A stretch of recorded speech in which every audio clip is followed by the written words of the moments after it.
Man-made greenhouse gas emissions are now warming our planet faster than at any time in human history. And the effects of climate change can be seen and felt across the globe. Since 2015, more than 190 countries have signed the Paris Agreement, which aims to limit the average global rise in temperature to 1.5 degrees Celsius above pre-industrial levels and mitigate the impacts of climate change through CO2 reductions and investment in renewable energy. While a large number of industrial nations have been slow in legislating to meet these requirements, others have been pushing ahead to not only achieve, but exceed their commitments. Though the nations of Scandinavia have long been leaders in renewable technology, Denmark's capital Copenhagen has announced ambitious plans to become the world's first carbon-neutral capital by 2025. This is how they plan to achieve their goal.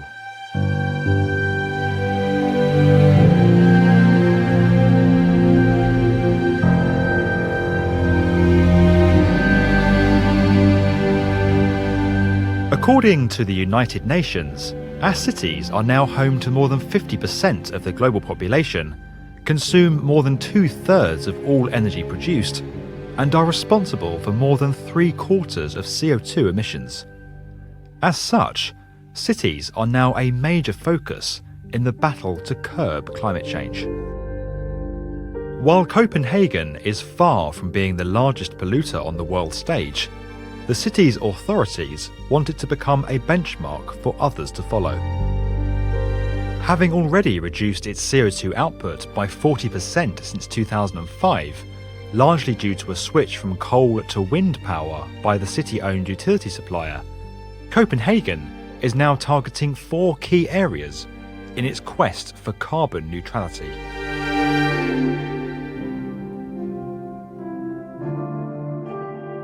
The most direct way of reducing greenhouse gas emissions is to lower the amount of energy consumed by the population.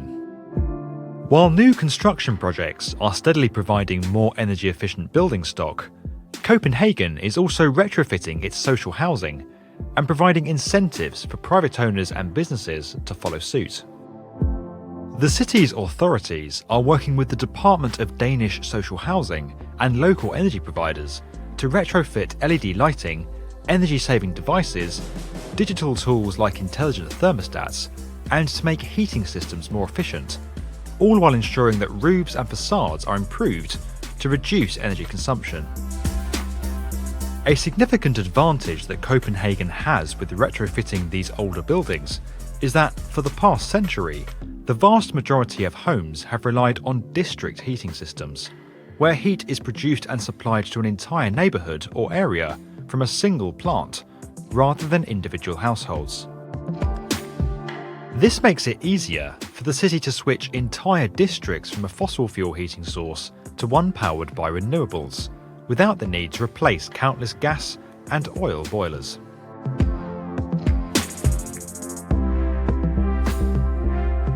With over 375 kilometres of dedicated cycling lanes, and the vast majority of its population owning a bicycle, Copenhagen is widely recognised as one of the great cycling capitals of the world.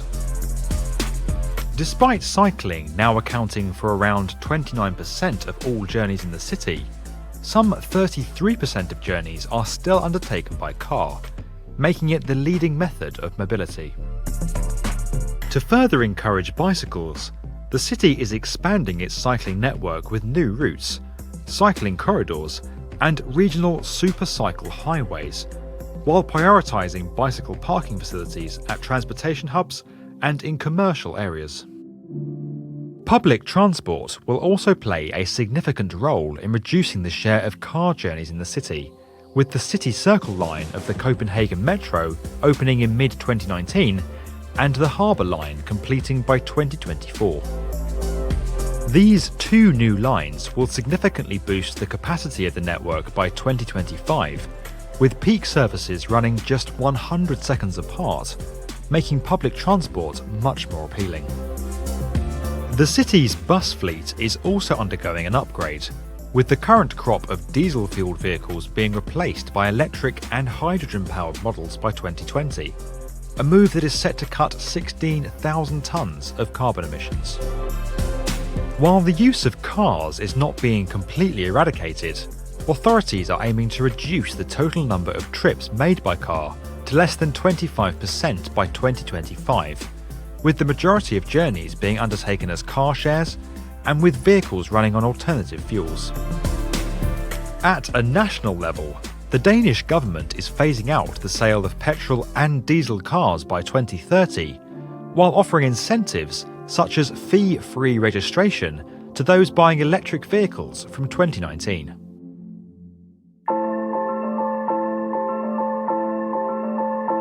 Copenhagen's authorities estimate that 80% of the city's CO2 emissions come from energy production. By 2025, the city intends to draw 100% of its energy production from wind, solar, geothermal, biomass, and waste incineration sources, producing more energy than it consumes and storing the excess. With the conversion of one of Copenhagen's largest power plants from coal to biomass in 2016, half of all the city's district heating was coming from carbon-neutral sources. By 2020, this will increase to 100% as coal is phased out entirely. The concept of district heating has also been applied in the city's district cooling system, which cools large buildings using seawater and reduces energy consumption by up to 80% as compared to traditional air conditioning. In addition, the city is set to build 360 wind turbines by 2025, both around Copenhagen and offshore, providing carbon-neutral electricity to the majority of the city and eliminating 42% of its greenhouse gas emissions. Contributing to Copenhagen's energy capacity is its waste-to-energy plants, which incinerate waste material to produce electricity and heat.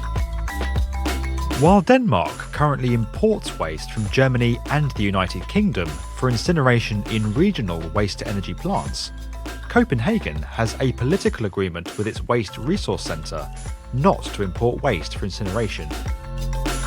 However, reductions in consumption and increased recycling amongst the population could see a shortfall in fuel for these plants and a need to import waste in order to keep them running in the future.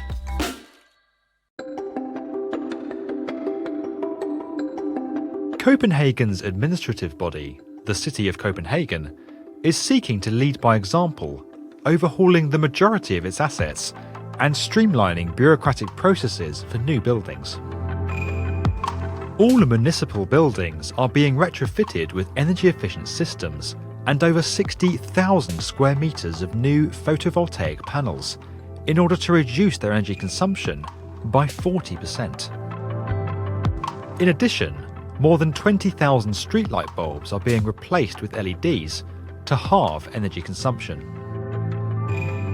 Since 2009, the City of Copenhagen has run programs to educate children, raising awareness of climate change and preparing the next generation for leadership on the issue in the decades ahead. While Copenhagen already has well-established systems and the infrastructure in place to meet its Paris commitments by 2050, the push to become carbon neutral by 2025 is driven by a desire to demonstrate that major cities can, in fact, change how they operate in order to combat the effects of climate change. While other urban centres may not possess some of the pre-existing advantages that are present in Copenhagen, the attitude and proven examples in this city are a model for all to strive for. If you enjoyed this video and would like to get more from the definitive video channel for construction, subscribe to the B1M.